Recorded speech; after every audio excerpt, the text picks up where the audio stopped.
Alright YouTube, this is my no BS guide to b-hopping. This is everything you need to know as fast as possible, so make sure you don't skip over anything. But before we even hop in the server, let's just make our bhop config from now.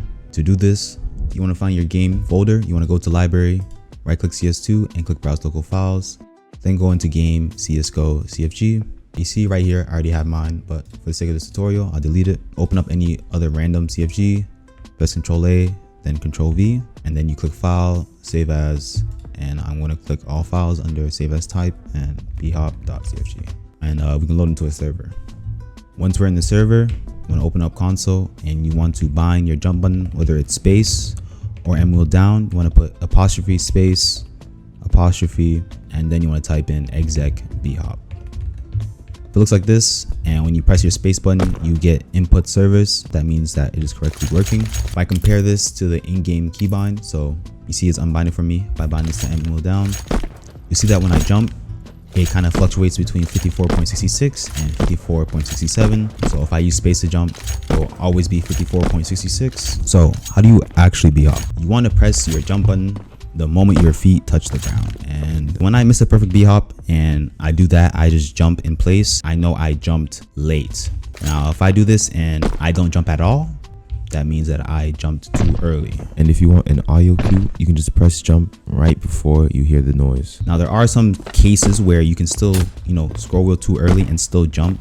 That's not the same thing with spacebar. If you press spacebar too early, you will not jump. That's because, scroll wheel, you can input a lot more in a second than you can on a spacebar. And this command, jump spam, essentially was there fixed to limit this. But this is kind of like Valve's way of just ticking everything. Once you start to identify if you're pressing it correctly, all you want to do is go in circles and go back and forth. How do you actually practice these? You just want to incorporate it into your game. You can try strafing over this bench and then hitting a bhop. You can try strafing out of this and then hitting a bhop. If you want to know the exact timing of when you press jump, learn it with spacebar first, because once you learn how to bhop with space, you'll know that timing. Now the next question you might be asking is why would you bhop, or why want to bhop? Pretty much it's just a flex. I'm not gonna lie, there's not really a competitive advantage in most scenarios, and most of the times you go for it, you will end up being slower than if you were to just run with your knife out.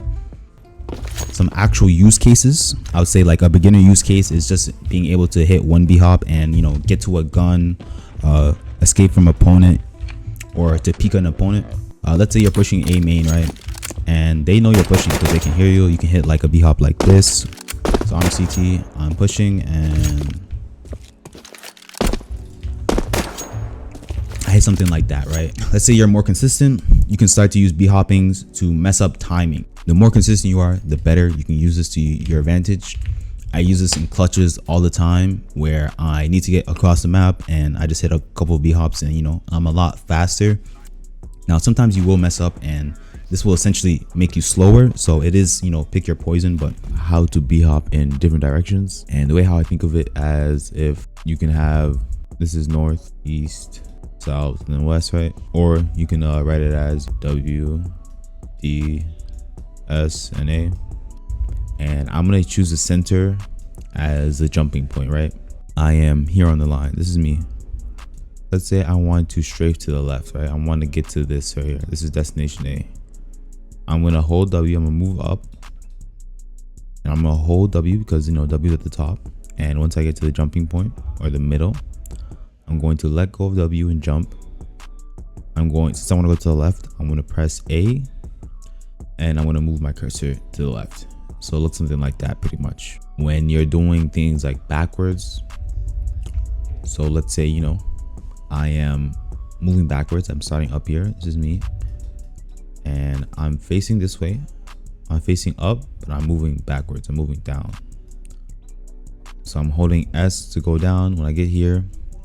And let's say I want to strafe to the right, I would let go right here, hold D, and since this is opposite, you wouldn't move your cursor to the right, you would actually move your cursor to the left. But the same principle pretty much matters, is that if I want to come here, if I want to strafe backwards, let's say I want to strafe this direction, I'm going to let go of my key and I'm going to hold the key of the direction I want to go in. Now that we're in game, I am going to use this A site as my jumping point. You know what I'm saying? We have W, we have D, we have A, and then we have S, right?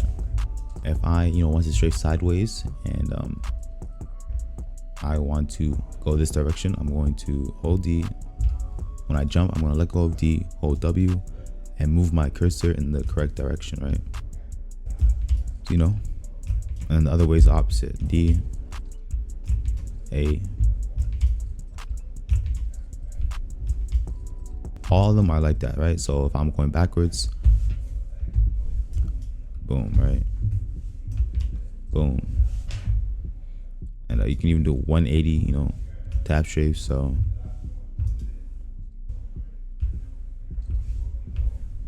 and then after that, it's just about adding the actual jump timing in, right?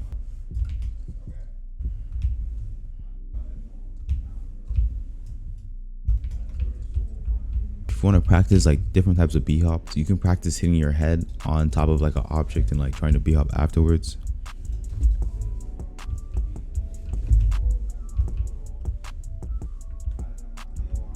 My favorite one is always to do falling bhops. So you fall down somewhere and then you hit bhops. Those are just a few, right? You can bhop a lot of places, right? That's pretty much gonna be it. I'm gonna take the rest of this video to answering comments from my last video. Natillion asks, why do you use the scroll? I see some people doing it and I don't understand why it may be better than space button. I'm gonna use a demonstration to kind of explain. When you jump, you are triggering two commands, plus jump and minus jump. In order to bhop without losing any extra speed, the command plus jump would have to be triggered on the exact tick of the server, which is right before you land. That means when you press space, the plus jump, minus jump happens right here, and it only happens right here. And that's if you're exactly accurate. Let's say you're one tick beforehand, it'll be right here, it won't happen. It'll be right here, it'll be after it if it's too late, and it will not work. Now, if you have a scroll wheel, essentially what happens is you have an area where you see 3 scrolls, 6 ticks essentially. This is, super basified. But since he pressed it here and it kind of technically coincided with the next tick, it didn't input this tick at all because he wasn't touching the ground. And then the moment it starts to touch the ground, you get it, and then you would be essentially having a higher chance at bhop. How to see the speed? You need to type in console CL_show pause 1. You need to have SV cheats for this to work. So this will not work in an online match. You won't be able to see your speed. Hippo Lover 12 as is auto exec cheating and configs considered cheating? No, every single pro has an auto exec config. The specific config, bhop config, is not bannable, and I'm pretty confident to say it will never be bannable. All we're doing is desubticking their command because they suck at fixing their game. But it's not a cheat. It's not. I wouldn't consider it even an exploit.